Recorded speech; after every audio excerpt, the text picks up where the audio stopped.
श्री स्वामी समर्थ स्वामी महाराज तुमच्या मनातल्या सगळ्या इच्छा पूर्ण करू हीच मी स्वामीच्यांनी प्रार्थना करते। आज मी तुम्हाला ह्या व्हिडिओमध्ये सांगणार आहे बघा वर्षातली शेवटची संकष्टी चतुर्थी आहे आणि ह्या शेवटच्या संकष्ट चतुर्थीच्या दिवशी आपल्याला एक उपाय करायचा आहे, अत्यंत प्रभावशाली उपाय। नैवेद्य काय दाखवावा आणि कशा प्रकारे जे उपाय आहे जे प्रभावशाली आहे ते जर केल्याने आपण वर्षभरामध्ये जर आपल्याने काही गणपती बाप्पांची सेवा झालेली नसेल, गणपती बाप्पांचे स्तोत्र पठण झालेले नसेल तर तुम्ही आवर्जून ह्या सगळ्या सेवा करा। हे जे उपाय तुम्हाला सांगणार आहे ते आवर्जून करायचे आहे, कारण की ह्या उपायाने भरपूर जणांना अनुभव आलेला आहे। तुम्हाला पण हे खूप साधे सिंपल असे उपाय आहे, नक्की करून बघा। कारण की गणपती बाप्पा हे संकट निवारण विघ्नहर्ता आहे, संकटांचा दुःखांचा नाश करणारा आहे, विद्येचे देवता आहे, परत नंतर आपले मनातली इच्छा पूर्ण करणारे आहेत। त्यामुळे आपल्याला हे सगळे उपाय करायचेच आहे, त्यामुळे तुम्हाला व्हिडिओ लास्ट पर्यंत बघायचा आहे।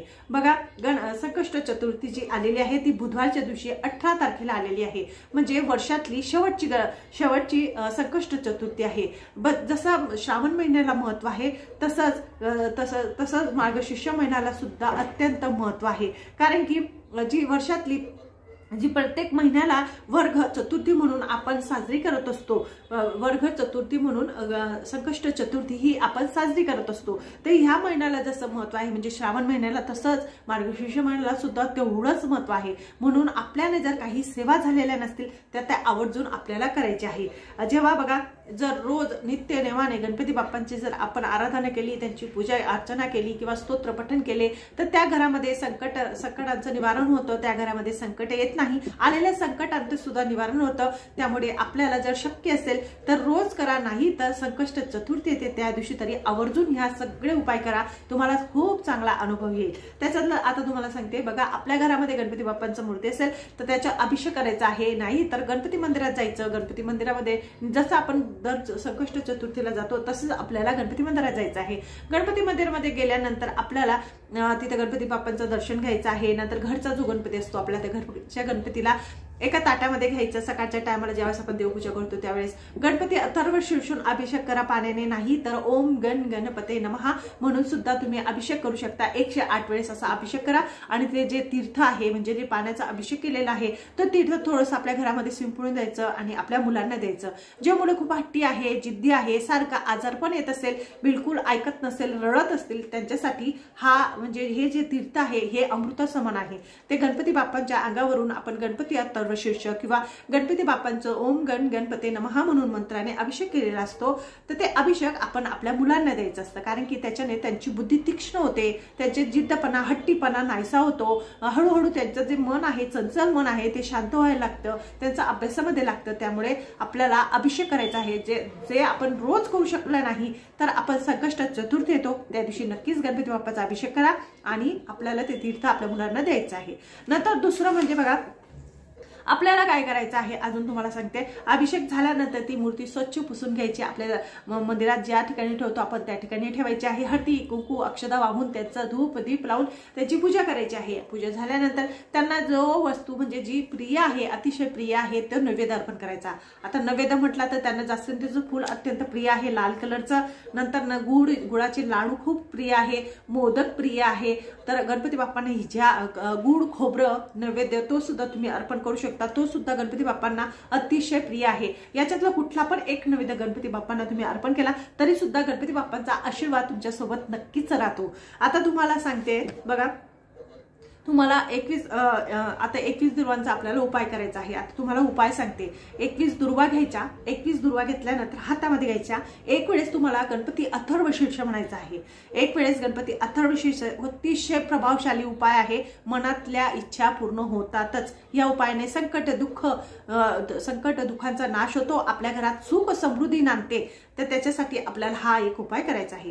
काय करायचं त्या दिवशी 21 दुर्वा घ्यायच्या, 21 दुर्वा घेतल्यानंतर उजव्या हातामध्ये ठेवायच्या, गणपती बाप्पाच्या समोर बसायचं आणि नंतर आपल्याला एक वेळेस गणपती अथर्व शीर्ष म्हणायचं आहे आणि 11 वेळेस तुम्हाला गणपती स्तोत्र म्हणायचं आहे। आता गणपती स्तोत्र तुम्हाला माहित नसेल तर खालच्या साईडला येतं, नाही तर मी बोलत असते त्यावेळेस असं लाल अक्षरामध्ये येतं बघा, ते वाचायचं आहे।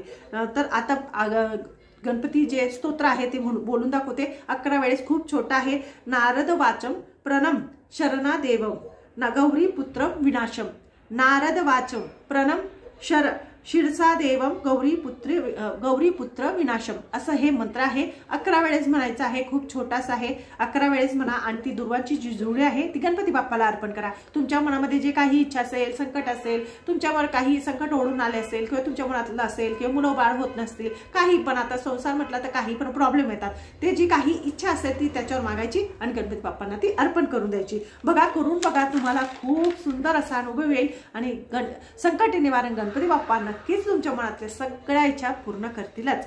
आता आपल्याला काय करायचं अजून तुम्हाला दुसरं सांग, त्याच्यानंतर आपल्याला काय करायचं आहे, आता आपल्याला काय करायचं, जे गुळाचे लाडू आहे ते गणपती बाप्पांना अतिशय प्रिय आहे।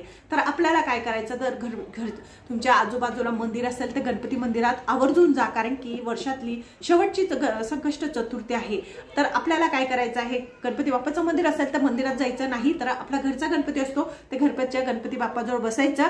21 किंवा 11 लाडू आपल्याला गुळाचे करायचे, गुळ खिसून घ्यायचा आणि त्याचे बारीक छोटे छोटे लाडू करायचे आणि ते लाडू गणपती बाप्पाला अर्पण करायचे आहे। अर्पण करताना तुम्हाला बघा असं म्हटलं गेलेलं आहे, गणपती बाप्पाला ज्यावेळेस आपण लाडू अर्पण करतो तर गणपती बाप्पांना अतिशय प्रिय आहे आणि जो कोणी हे गणपती बाप्पाला जे गुळाचे लाडू अर्पण करतो त्याच्या मनातल्या इच्छा पूर्ण झाल्याशिवाय राहत नाही, त्याच्या मनातल्या इच्छा नक्कीच गणपती बाप्पा पूर्ण करतात। त्यामुळे आपल्याला काय करायचं आहे, गणपतीचा जो नैवेद्य आहे तो म्हणजे गणपती बाप्पांना जो नैवेद्य आहे गुळाचा तो आपल्याला आवर्जून गणपती बाप्पांना संकष्ट चतुर्थीच्या दिवशी द्यायचा आहे। बघा, छोटे छोटे एकदम बारीक बारीक करायचे, 11 किंवा 21 तुम्ही करू शकतात। गणपतीच्या मंदिरात जा, नाही तर घरच्या गणपतीला अर्पण करा, बाकीचे वाटून द्या आणि बाकीचे तुम्ही सगळे घरातल्या लोकांनी ते खायचे आहे, जे अतिशय प्रिय आहे गणपती बाप्पाला। आणि आता तुम्हाला दुसरा उपाय सांगतो। आता बघा, गुड खोबरं असतं, गुड खोबरं सुद्धा गणपती बाप्पाला अतिशय प्रिय आहे। गुड खोबरं सुद्धा तुम्ही गणपती बाप्पाला नैवेद्य बनवून अर्पण करा। दुसरं म्हणजे मुलं खूप चिडचिड करत असतील, रागराग करत असतील, त्यांच्या डोक्यावर आपल्याला हात ठेवून गणपती अथर्व शीर्ष म्हणायचं आहे। तर मुलाच्या डोक्यावर हात ठेवून तुम्हाला गणपती अथर्व शीर्ष म्हणा, एक वेळेस येत असेल एक वेळेस, नाही तर तुम्ही काय करायचं, युट्यूबवर लावायचं, नाही तुम्हाला वाचता येत असेल, कारण की ते शब्द खूप अवघड आहेत तर आपल्याला वाचायला मुश्किल होतं, त्यामुळे काय करायचं, युट्यूबवर लावायचं, मुलांच्या डोक्यावर हात ठेवायचा आणि आपल्याला ते स्तोत्र पठण करायचं आहे। भले तुम्ही ओळीवर हात ठेवून पुढे पुढे सरकवत गेला तरी चालेल, पण आपल्या मुलांच्या डोक्यावर हात ठेवून तुम्हाला हा मंत्र नक्कीच म्हणायचा आहे। आणि दुसरं म्हणजे बघा, प्रत्येक संकष्ट चतुर्थीच्या दिवशी आपण हा उपाय करत असतो। हा उपाय कशासाठी केला जातो, घरातली विघ्न आहे, संकट आहे, नजरबाधा आहे, संपूर्ण जी नकारात्मक शक्ती आपल्या घरातली आहे ती पूर्णपणे बाहेर जाण्यासाठी आपल्याला हा उपाय करायचा असतो। छोटासा तुकडा घ्यायचा, खोबऱ्याचा तुकडा घ्यायचा, एकदम छोटासा घ्यायचा आणि त्याच्यावर कापूरच्या वड्या ठेवायच्या, कापूरच्या वड्या ठेवून त्या गणपती बाप्पाजवळ जाळायच्या आणि संपूर्ण घरभर फिरता येत असेल तर संपूर्ण घरभर फिरायचं, नाही तर गणपती म्हणजे आपल्या जिथे देवघर आहे त्या देवघर जवळ ठेवून तुम्हाला गणपती बाप्पाचं स्मरण करायचं आहे, नामस्मरण करायचं आहे, थोडा वेळ करा आणि ते वड्या पेटू द्या त्याच्यावर आणि नंतर जे खोबऱ्याचा तुकडा आहे ते दुसऱ्या दिवशी तुम्ही निर्माल्यामध्ये टाकू शकतात। तर अशा प्रकारे असं केल्याने सुद्धा आपल्या घरातली जी नकारात्मक शक्ती आहे ती पूर्णपणे बाहेर जाते, संकट दुःखांचा नाश सुद्धा या उपायाने होतो। त्यामुळे आपल्याला हा एक उपाय नक्कीच करायचा आहे। बघा, आता भरपूर जणांना ह्या एक दुसरा मंत्र आहे त्याच्याने खूप जणांना असा अनुभव आलेला आहे।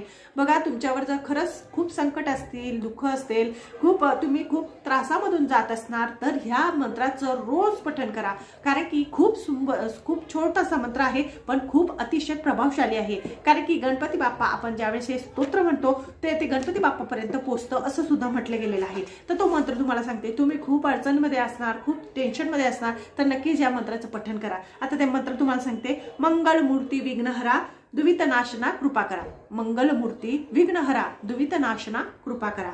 तर हा मंत्र आपल्याला मी तुम्हाला इथे खालच्या वरच्या साईडला असा मंत्र येतो बघा, मंगलमूर्ती विघ्नहरा दुवितनाशना कृपा करा। हा मंत्र तुम्हाला म्हणायचा आहे, खूप साधा सिंपल मंत्र आहे, लिहून ठेवा, लागल्यास तुम्हाला नसेल असं लक्षात राहत तर लिहून ठेवा, नंतर रोज याचं पठण करा। संकट दुःखांचा व्याधींचा खूप प्रभावशाली असा हा एक मंत्र आहे, तो नक्कीच गणपती बाप्पांचा तुम्ही पठण करा। गणपती बाप्पापर्यंत तो पोहोचतोच, आपली प्रार्थना पण आपल्या जे संकट आलेले असतील, दुःख आले असतील, काहीतरी प्रॉब्लेम असेल तर त्याच्यातून तुम्हाला नक्कीच निवारण होईल, कारण की या मंत्राचा खूप जणांना चांगलाच अनुभव आलेला आहे, तुम्हाला पण येईल। तर आता त्याच्यातला अजून एक सांगते, तुम्हाला एक उपाय अजून करायचा आहे। बघा, दर संकष्ट चतुर्थीला भले तुम्ही कुठलाही उपाय नका करू पण हा एक उपाय करायचा, कारण की याच्याने सुद्धा संकटांचं निवारण होतं आणि गणपती बाप्पाची कृपा आपल्या घरावर राहते। तर काय करायचं, ज्या दिवशी संकष्ट चतुर्थी आहे तर त्या दिवशी एक नारळ एक नारळ, एक डाळिंब घ्यायचा, एक नारळ घ्यायचं, एक डाळिंब घ्यायचं, लाल कलरचं फूल घ्यायचं, दुर्वा घ्यायचा आणि अक्षदा घ्यायच्या. हे सगळ्या वस्तू एका हातात घ्यायच्या आणि नंतर ना आपल्याला गणपती मंदिरामध्ये जाऊन ह्या अर्पण करायचे आहे. तुमच्या मनात इच्छा मागायची आहे, तुमचे काही संकट असतील, मुलं बाळांचे असतील, नोकरीचं असेल, काहीतरी दुसरं काहीतरी असेल, ते संपूर्ण मनामध्ये ठेवायचं आणि ते अर्पण करायचं. गणपती बाप्पाला प्रार्थना करायची आणि 21 दिवसपर्यंत तुम्हाला 21 दिवसपर्यंत आपल्याला मंदिरात जायचं आहे. मंदिरात म्हणजे मंदिरात नाही जायचं, तुम्ही घरी म्हटलं तरी चालेल. 21 दिवसापर्यंत ही सेवा करायची आहे. घरी तुम्ही घरच्या गणपती बाप्पाजवळ बसून सुद्धा करू शकतात. फक्त पहिल्या दिवशी तुम्हाला गणपती मंदिरात जाऊन हे सगळं साहित्य एकच वेळेस अर्पण करावं लागेल. दुसऱ्यांदा तुम्हाला घरी बसून हा मंत्राचा जप 121 दिवस तुम्हाला करायचा आहे. 108 वेळेस तुम्हाला हा मंत्र म्हणायचा आहे. आता हा मंत्र कुठला ते सांगते तुम्हाला. मंगल मूर्ती विघ्नहरा दुवित नाशना कृपाकारा. हा मंत्र जर तुम्ही रोज 121 वेळेस रोज म्हटलात, 121 दिवस 120 वेळेस रोज जर म्हटलात तर तुमच्या मनातल्या ज्या काही इच्छा आहे त्या नक्कीच पूर्ण होतात.